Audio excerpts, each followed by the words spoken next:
আসসালামু আলাইকুম ওয়া বাৰাকাতুহু। আপোনালোকৰ ওপৰত আল্লাহৰ ৰহমত বৰকত আৰু শান্তি বৰ্ষিত হওক। আউযু বিল্লাহি মিনাশ শাইতানিৰ ৰাজিম।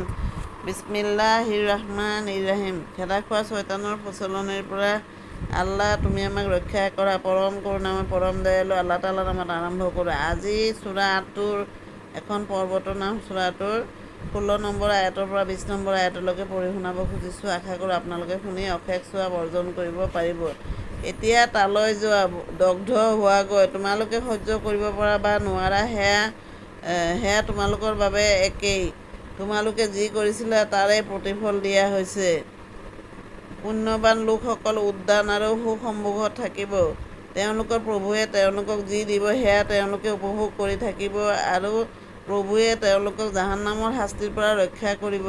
তেওঁলোকক কোৱা হ'ব, তোমালোকে যি কৰিছিলা তাৰ প্ৰতিদান হিচাপে তোমালোকে খাই বৈ পৰিতৃপ্ত হৈ থাকা। শাৰী শাৰীকৈ পাতি থোৱা আসনসমূহত তেওঁলোকে আউজি বহিব আৰু মই সুন্দৰী মৃগনয়নী যুৱতীবিলাকক তেওঁলোকৰ লগত পৰিণয় কৰাই দিম। সমাপ্ত।